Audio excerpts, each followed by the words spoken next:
Moi, je veux répéter avec les vrais objets, c'est quand même pas la mer à boire.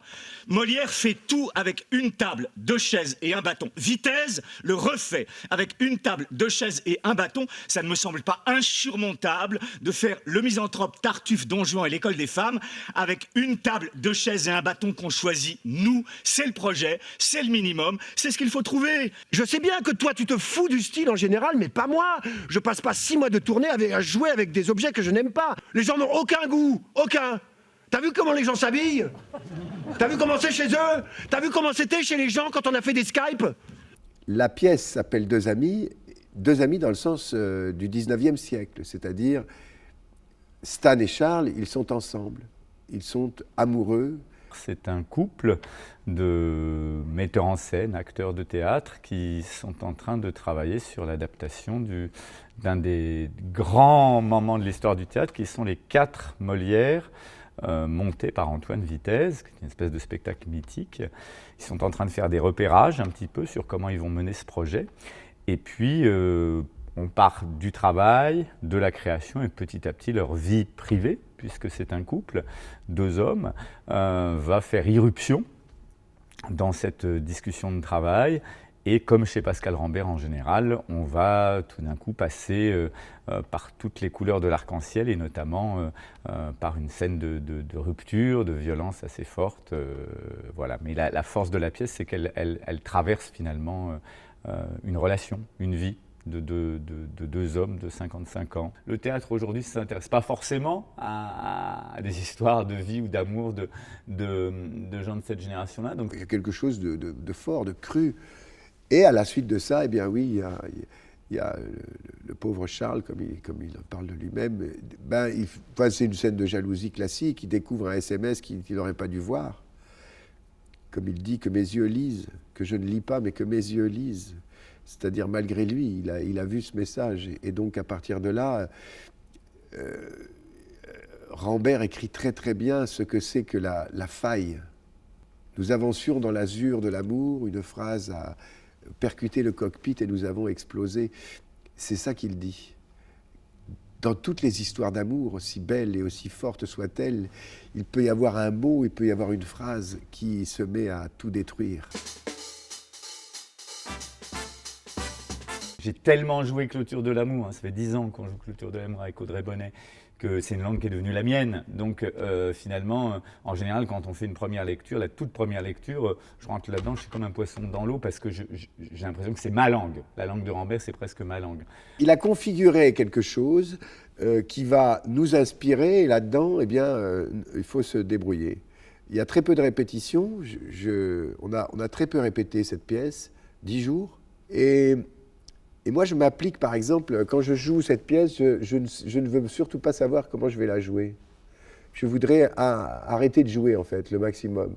Et de me dire, tiens, là, parce qu'on sait, quand on est acteur, vous voyez, il y a des tremplins, des machins, bon, ça existe quand même, mais je dirais que de la même façon que quand on répète peu et qu'il crée un théâtre de la nudité, de la transparence, il crée un théâtre qui n'est pas un théâtre de la fabrication.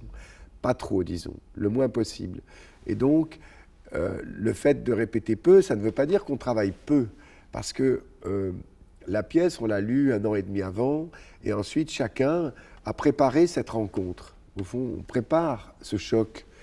Et après, il y a un choc, avec esthétique, avec Pascal, avec Stan, et avec... bon. Mais le processus théâtral fait que ce n'est pas une construction, c'est une construction qui doit permettre de l'aléatoire. En 1h18, on s'aime, on rigole ensemble, on se déchire, la mort arrive.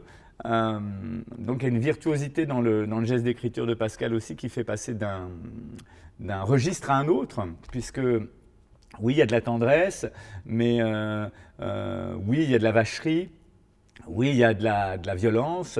La la pièce commence comme une comédie. D'ailleurs, Pascal nous avait dit dans les indications de jeu, ça doit se jouer très très vite, comme une comédie à l'américaine, le début du spectacle. Et puis ça se termine, voilà, comme dans une antichambre de la mort, dans un hôpital. C'est aussi, finalement, simplement une histoire humaine. Mais je crois que Pascal Rambert est un auteur qui est toujours qui aime à mettre en scène, à écrire à la fois le très intime, mais le très intime.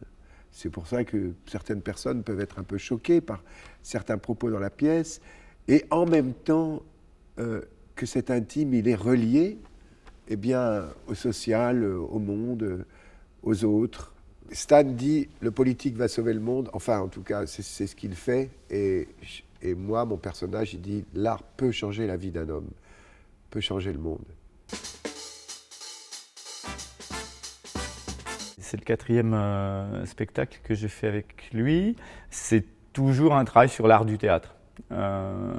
C'est-à-dire que quels que soient finalement les sujets, que ce soit des histoires entre 2 personnes, entre 10 personnes, entre 12 personnes, entre 4 personnes, ça tourne toujours autour de la force et de la fragilité de l'art de l'acteur notamment. C'était une grande joie de se retrouver pour raconter ça.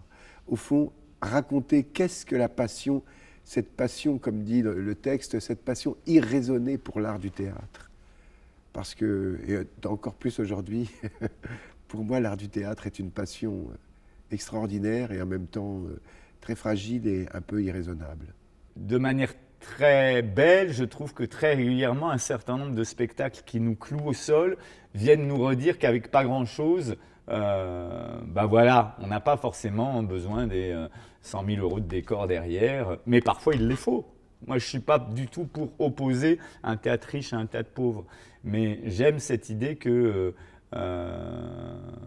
s'il y a un beau texte, s'il y a des beaux acteurs, et le spectateur, il n'en demande pas plus, quoi. Il ne va pas se plaindre à la sortie en disant « remboursé, je voulais un costume d'époque et je ne l'ai pas eu ».